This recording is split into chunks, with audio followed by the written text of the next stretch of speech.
जय श्री कृष्णा दोस्तों, राधे राधे।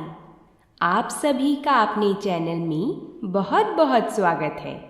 जैसा कि आज शीतला सप्तमी है, आज के दिन बासोड़ा पूजा जाता है और शीतला माता की व्रत कथा सुनी जाती है। आज हम सभी शीतला माता की 3 व्रत कथाएं सुनेंगे। ये कथाएं बहुत ही महत्वपूर्ण हैं और इन कथा को सुनने से ही शीतला माता की पूजा पूरी होती है और शीतला माता प्रसन्न होकर अपने सभी भक्तजनों पर अपनी कृपा बनाए रखती हैं। ऐसी मान्यता है कि इस दिन गर्म खाना नहीं बनाते और खाते भी नहीं हैं। एक दिन पूर्व खाना बनाते हैं और शीतला माता का पूजन कर घर के सभी सदस्य ठंडा बासी खाना खाते हैं। जिस घर में शीतला माता का पूजन और व्रत शुद्ध मन से किया जाता है, वहाँ शीतला माता धन धान्य, सुख समृद्धि, आरोग्य, बच्चों पर चेचक, छोटी माता आदि से रक्षा करती हैं। शीतला माता के पूजन के पश्चात पथवारी माता की पूजा भी करनी चाहिए। पूजा के बाद बाजरे के दाने हाथ में लेकर कहानी सुनते हैं। ऐसी मान्यता है कि गणगौर पूजन करने वाली महिलाएं इसी दिन ज्वारे बोती हैं। तो आइए माता की कृपा से कथा को प्रारंभ करते हैं। आप सभी कथा शुरू होने से पहले कमेंट बॉक्स में जय शीतला माता ज़रूर लिखिएगा, ताकि माता की कृपा से हमारी कथाएं पूरी हों। तो बोलिए शीतला माता की जय हो।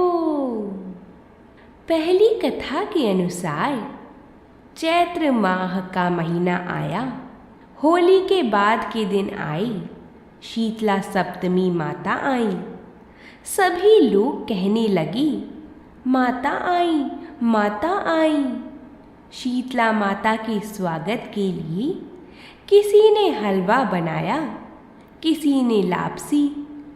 माता को गर्म खाने का भोग लगाया।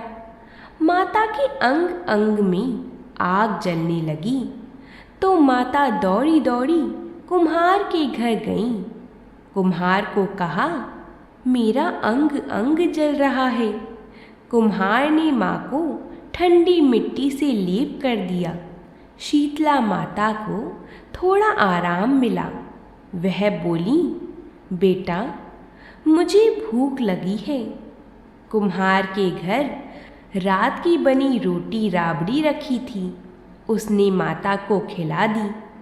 इससे माता का ताप शांत हुआ और कुम्हार पर प्रसन्न होकर वह बोली, सारी नगरी में हाहाकार होगा, केवल तेरा घर बचेगा और तेरे घर में सदा अन्न धन के भंडार भरे रहेंगे। सारी नगरी में त्राही त्राही मचने लगी और कुम्हार का घर बच गया। सारे लोगों ने कुम्हार से पूछा, कुम्हार तूने क्या जादू किया जिससे सारा नगर नष्ट हो गया और तेरा घर बचा रहा? कुम्हार बोला, मैंने माता को शीतल किया। तुम सबने माता को गर्म भोजन करवाया, जिससे माता के अंग अंग में छाले हो गए थे। इसी कारण माता का कोप हुआ और नगर में त्राही त्राही मच गई। लोगों ने पूछा, माता कहाँ है? तो कुम्हार कहने लगा, माता नीम की छाया में बैठी हैं। सभी शीतला माता की शरण में गए और माता से क्षमा मांगी। तब माता ने कहा, तुमने मुझे गर्म भोजन खिलाया, जिससे मेरे मुंह में छाले हो गई। कुम्हार ने मुझे ठंडा भोजन करवाया, जिससे मुझे ठंडक मिली। इसी कारण सारा नगर नष्ट हो गया और कुम्हार का घर महल बन गया। लोगों ने विनती की, माता अब क्या करें? तो माता बोली, होली के 7 दिन बाद शीतला सप्तमी आती है। उस दिन सब नगर निवासी छठ को बनाए खाने से मेरी पूजा करें व भोग लगाएं। और ऐसा कहकर माता अंतर्ध्यान हो गई। अगले साल शीतला सप्तमी आई।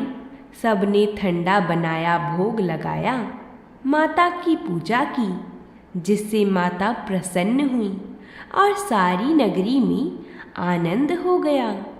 हे शीतला माता, जैसे सारे नगर वासियों को क्षमा किया, उन पर प्रसन्न हुई, वैसे ही सभी पर प्रसन्न रहना। भूल चूक क्षमा करना।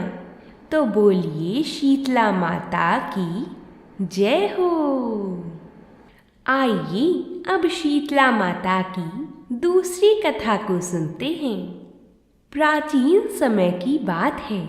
एक बार शीतला माता ने सोचा कि चलो आज देखूं कि धरती पर मेरी पूजा कौन करता है, कौन मुझे मानता है। यही सोचकर शीतला माता धरती पर राजस्थान की डोंगरी गांव में आई और देखा कि इस गांव में मेरा मंदिर भी नहीं है, ना मेरी पूजा होती है। माता शीतला गांव की गलियों में घूम रही थीं। तभी एक मकान के ऊपर से किसी ने चावल का उबला पानी यानी माड़ नीचे फेंका। वह उबलता पानी शीतला माता के ऊपर गिरा, जिससे शीतला माता के शरीर में छाले पड़ गई। शीतला माता के पूरे शरीर में जलन होने लगी। शीतला माता गांव में इधर उधर भाग भाग के चिल्लाने लगी, अरे मैं जल गई, मेरा शरीर तप रहा है, जल रहा है, कोई मेरी मदद करो। लेकिन उस गांव में किसी ने शीतला माता की मदद नहीं करी। वहीं अपने घर के बाहर एक कुम्हारन महिला बैठी हुई थी।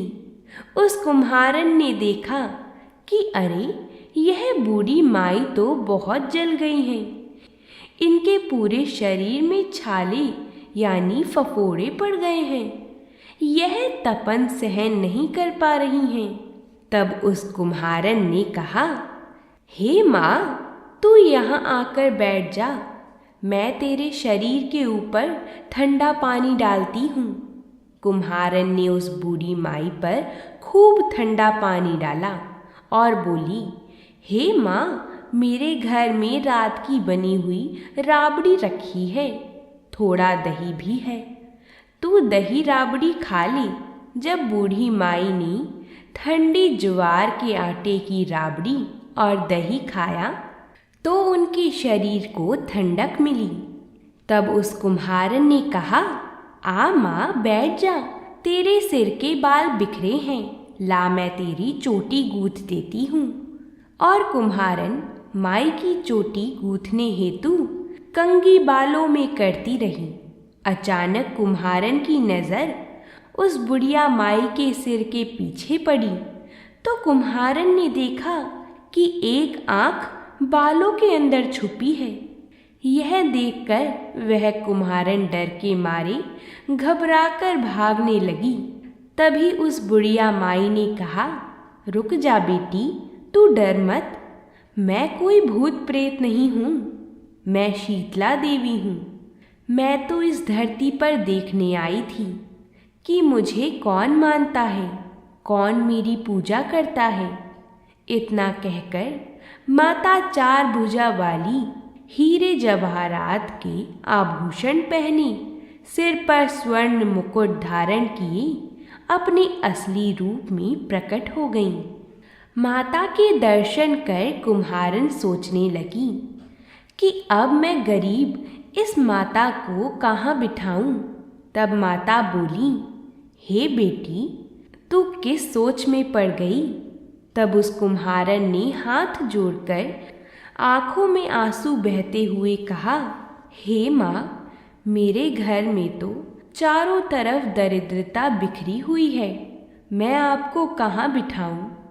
मेरे घर में ना तो चौकी है ना बैठने का आसन ही। तब शीतला माता प्रसन्न होकर उस कुम्हारन के घर पर खड़े हुए गधे पर बैठकर एक हाथ में झाड़ू दूसरे हाथ में डलिया लेकर उस कुम्हारन के घर की दरिद्रता को झाड़ कर डलिया में भरकर फेंक दिया और उस कुम्हारन से कहा, हे बेटी, मैं तेरी सच्ची भक्ति से प्रसन्न हूँ। अब तुझे जो भी चाहिए मुझसे वरदान मांग ले। तब कुम्हारन ने हाथ जोड़कर कहा, हे माता, मेरी इच्छा है अब आप इसी गांव में स्थापित होकर यहीं रहो और जिस प्रकार आपने मेरे घर की दरिद्रता को अपनी झाड़ू से साफ करके दूर किया, ऐसे ही आपको जो भी होली के बाद की सप्तमी को भक्ति भाव से पूजा कर आपको ठंडा जल, दही व बासी ठंडा भोजन चढ़ाए, उसके घर की दरिद्रता को साफ करना और आपकी पूजा करने वाली महिला का अखंड सुहाग रखना, उसकी गोद हमेशा भरी रखना। साथ ही जो पुरुष शीतला सप्तमी को नाई के यहाँ बाल ना कटवाए, धोबी को कपड़े धुलने ना दे और पुरुष भी आप पर ठंडा जल चढ़ाकर, नारियल फूल चढ़ाकर परिवार सहित ठंडा बासी भोजन करे, उसके काम धंधे व्यापार में कभी दरिद्रता ना आए। तब माता बोली, तथास्तु। हे बेटी, जो तूने वरदान मांगे हैं मैं सब तुझे देती हूँ। हे बेटी, तुझे आशीर्वाद देती हूँ। तभी उसी दिन से उसी गांव में शीतला माता स्थापित हो गईं और उस गांव का नाम हो गया शील की डूंगरी। इस कथा को पढ़ने से घर की दरिद्रता का नाश होने के साथ ही साथ सभी मनोकामनाएं पूरी होती हैं। हे शीतला माता, अपनी कृपा सभी पर बनाए रखना। तो बोलिए शीतला माता की जय हो। आइए अब शीतला माता की तीसरी कथा को सुनकर हम पीपल पतवारी माता की कथा सुनेंगे और अंत में श्री गणेश भगवान की कथा को सुनकर शीतला सप्तमी की सभी व्रत कथाओं को पूर्ण करेंगे। आप सभी इन कथाओं को पूरा अवश्य सुनिएगा, इनको बीच में अधूरा मत छोड़िएगा। ये सारी कथाएं शीतला माता के व्रत में सुनी जाती हैं। तो बोलिए शीतला माता की जय हो। एक समय की बात है, शीतला सप्तमी के दिन एक महिला और उसकी 2 बहुओं ने व्रत रखा। सप्तमी के दिन सभी को बासी खाना खाना होता है, इसलिए भोजन पहले ही पका लिया गया था। लेकिन दोनों बहुएं कुछ समय पहले ही माँ बनी थीं। कहीं बासी भोजन खाने से वह या उनकी संतान बीमार ना हो जाए, इसलिए बासी भोजन ग्रहण नहीं किया। अपनी सास के साथ माता शीतला की पूजा अर्चना के बाद पशुओं के लिए बनाए जा रहे भोजन के साथ अपने लिए भी रोटी सेक कर खा ली। सास के भोजन ग्रहण करने का आग्रह करने पर दोनों ने उन्हें टाल दिया। उनके इस कृत्य से माता कुपित हो गईं और उन दोनों के नवजात शिशुओं की मौत हो गई। जब सास को सच्चाई पता चली तो उसने दोनों को घर से निकाल दिया। दोनों बहुएं अपने बच्चों के शव लिए दर दर भटकने लगीं। थक हार कर आराम करने के लिए एक बरगद के पास रुक गईं। वहीं पर औरी व शीतला नामक 2 बहनें भी थीं, जो अपने सर में पड़ी जुओं से परेशान थीं। दोनों बहुओं ने उनकी मदद की और उन बहनों को आराम मिला। उन्होंने बहुओं को आशीर्वाद दिया कि तुम्हारी गोद फिर भर जाए। तब बहुओं ने उन बहनों को बताया कि हमारी तो हरी भरी गोद ही लुट गई है। इस पर शीतला ने उन्हें लताड़ लगाते हुए कहा कि पाप कर्म का दंड तो भुगतना ही पड़ेगा। बहुओं को एहसास हुआ कि वह कन्याएं साक्षात माता हैं, तो वह उनके चरणों में गिर गईं और उनसे क्षमा याचना की। माता ने भी उनके पश्चाताप के बाद उन्हें माफ कर दिया और उनके मृत बालक जीवित हो गए। तब दोनों खुशी खुशी अपने घर लौट आईं। इस चमत्कार को देखकर सब हैरान रह गए। धीरे धीरे समय के साथ माता शीतला की व्रत कथा सभी लोग तक पहुंची और लोगों ने माता का आशीर्वाद प्राप्त किया। तो बोलिए शीतला माता की जय हो। अब हम पीपल पथवारी माता की कथा को सुनेंगे। प्राचीन काल में एक गुजरी थी। उसने अपनी बहू से कहा कि तू दूध दही बेचा। तो वह दूध दही बेचने गई। कार्तिक का महीना था।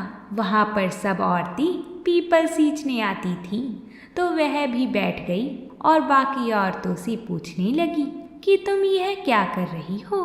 तो औरतें बोली कि हम तो पीपल की पथवारी सींच रही हैं। तो उसने पूछा इससे क्या होता है।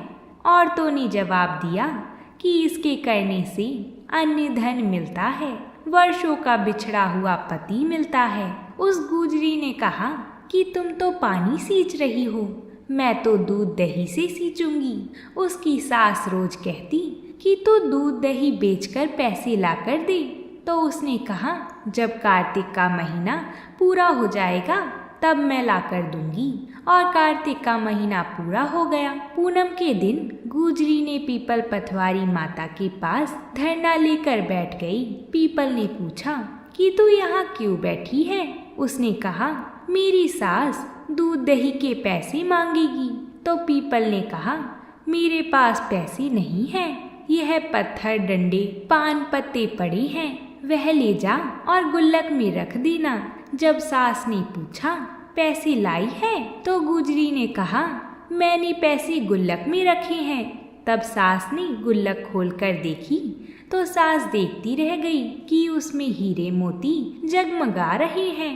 पत्थर डंडे और पत्तों का धन हो गया था। सास बोली कि बहू इतना पैसा कहाँ से लाई। तो बहू ने आकर देखा तो बहुत धन पड़ा था। तब गुजरी ने कहा सासू जी मैंने तो 1 महीने दूध दही से पीपल पथवारी को सींचा था और मैंने उससे धन मांगा था। तो उन्होंने मुझे पत्थर डंडे और पत्ते दिए थे जो मैंने गुल्लक में रख दिए थे और वह हीरे मोती हो गए हैं। तब सासू जी ने कहा कि अब की बार मैं भी पथवारी माता को सींचूंगी। सास दूध दही तो बेच आती थी और हांडी धोकर पीपल पथवारी में रखाती थी और बहू से कहती थी कि तू मेरे से पैसे मांग। तो बहू ने कहा कि कभी बहू भी सास से पैसे मांगती है। तो सास बोली कि तू मेरे से पैसे मांग। तो बहू ने सास से दूध दही के पैसे मांगे। तो सासू जी भी पीपल पथवारी माता के पास जाकर धरना लेकर बैठ गईं। तो डंडे पत्ते पान भाटे उसे भी दिए और कहा गुल्लक में जाकर रख देना। फिर घर आकर सास ने गुल्लक में वह सब कुछ रख दिया। बहू ने जब पैसे मांगी तो सास बोली कि गुल्लक में रखे हैं। फिर बहू ने गुल्लक खोलकर देखी तो उसमें कीड़े मकोड़े चल रहे थे। गुजरी ने सास से कहा यह क्या है। तो सास देखकर बोली कि पीपल पथवारी माता ने तेरे को तो अन्न धन दिया और मुझे कीड़े मकोड़े दिए। तब सब बोले कि बहू तो सच से सींचती थी और सासू जी तुम तो धन की भूख से सींचती थी। इसलिए हे पथवारी माता जैसे बहू को दिया वैसा सबको देना और जैसा सासू जी को दिया वैसा किसी को मत देना। तो बोलिए पीपल पथवारी माता की जय। आई अब हम गणेश जी महाराज की कथा को श्रवण करते हैं। एक समय की बात है, एक गांव था जिसमें एक सेठ जी अपने परिवार के साथ रहती थी। सेठ जी का गांव के पास के ही शहर में बड़ा व्यापार था। सेठ जी गणेश जी की पूजा श्रद्धा एवं विश्वास से करते थे, जिससे सेठ जी के घर में अन्य धन के भंडार सदैव ही भरे रहते थे। उनके जीवन में किसी भी प्रकार की कोई कमी नहीं थी। नित्य प्रतिदिन नियम अनुसार रोज वो नदी पर नहाने जाते और आकर गणेश जी की पूजा करते थे, उन्हें भोग लगाते और फिर स्वयं भोजन करते थे। यह बात सेठानी जी को अच्छी नहीं लगती थी। वो धार्मिक नहीं थी और ईश्वर में इतना विश्वास नहीं रखती थी। एक बार सेठानी जी ने सोचा कि यह इतना गणेश जी को मानते हैं, गणेश जी की पूजा करते हैं, इससे होता क्या है, आज तो देखती हूँ वो कैसे गणेश जी की पूजा करते हैं। अगले दिन जब सेठ जी नदी पर नहाने जाते हैं तो सेठानी जी गणेश जी की मूर्ति को उठाकर मूर्ति को कपड़े से ढककर बगीचे में जमीन में दबा देती है। जब सेठ जी नदी पर से नहाकर घर आते हैं और देखते हैं कि गणेश जी की मूर्ति तो मंदिर में नहीं है, तो वो सेठानी से पूछते हैं, गणेश जी की मूर्ति मंदिर में नहीं है, कहाँ गई? तो सेठानी जी बोलती हैं, मुझे नहीं मालूम। तब सेठ जी मूर्ति को घर में बहुत ढूंढते हैं। उस दिन क्योंकि वो गणेश जी को भोग नहीं लगा पाई, इसके लिए सेठ जी ने अन्य जल का त्याग कर दिया और गणेश जी से प्रार्थना करने लगी कि हे प्रभु, लगता है आप मुझसे रुष्ट हो गए हो और कहीं चले गए हो। आप अपनी कृपा दृष्टि मुझ पर बरसाइए और प्रभु मुझे दर्शन दीजिए। सेठ जी ने ये सब मन ही मन में सोचा कि अब से जब तक आप मुझे मिल नहीं जाती, मुझे दर्शन नहीं दे देती, तब तक मैं अन्य जल का त्याग करता हूँ। उस दिन पूरा दिन बीत गया। रात्रि में सेठ जी की भक्ति से प्रसन्न होकर गणेश जी भगवान ने सेठ जी के स्वप्न में प्रवेश किया। गणेश जी भगवान एक छोटे से चूहे के साथ खेल रहे होते हैं और चूहे को खाने को लड्डू देते हैं। चूहा लड्डू लेकर बगीचे में जाता है और जमीन खोदता है और लड्डू वहीं डाल देता है। अचानक सेठ जी की नींद खुल जाती है। सेठ जी बगीचे में जाते हैं और वहीं खोदते हैं जहां उन्होंने सपने में देखा था, और वहीं से उनको थोड़ी सी जमीन खोदने पर कपड़ों में लिपटे हुए गणेश जी की मूर्ति मिलती है। सेठ जी गणेश जी की मूर्ति की पूजा करके उनको यथास्थान स्थापित करते हैं और सेठानी के पूछने पर सारा वृतांत उन्हें सच सच बता देते हैं। बात जानकर सेठानी जी को आश्चर्य होता है और सेठानी जी मन ही मन में श्रद्धा एवं विश्वास से गणेश जी भगवान की भक्त बन जाती हैं और सेठ जी से कहती हैं कि मुझसे बड़ा भारी अपराध हो गया है। अब हम दोनों पति पत्नी प्रेम सहित गणेश जी भगवान की आराधना करेंगे एवं उनकी पूजा में कभी कोई कमी नहीं आने देंगे। यह सुनकर सेठ जी अत्यधिक प्रसन्न हो जाते हैं और दोनों पति पत्नी गणेश जी भगवान को धन्यवाद करते हैं। बोलिए भगवान गणेश जी महाराज की जय हो। हे गणेश जी महाराज, जिस प्रकार सेठ जी पर अपनी कृपा करी, उसी प्रकार हमारी भी सभी मनोकामना और हमारे घर को भी सदा सुखमय बनाए रखना। बोलिए गणेश जी भगवान की जय हो। तो इस प्रकार हमारी शीतला सप्तमी की व्रत कथाएं पूर्ण होती हैं। हम आशा करते हैं कि आप सभी का व्रत माता सफल करें, आप सभी की मनोकामनाएं माता की कृपा से पूरी हों। अगर आप सभी को ये वीडियो पसंद आई हो तो वीडियो को लाइक ज़रूर करें और कमेंट बॉक्स में जय शीतला माता ज़रूर लिखिएगा। साथ ही अपने परिवारजनों के साथ इस कथा को शेयर ज़रूर करें। हम आप सभी के लिए ऐसी ही व्रतों से जुड़ी कथाएं लाती रहते हैं, इसलिए हमारे चैनल को सब्सक्राइब ज़रूर करें। तो प्रेम से बोलिए शीतला माता की जय हो।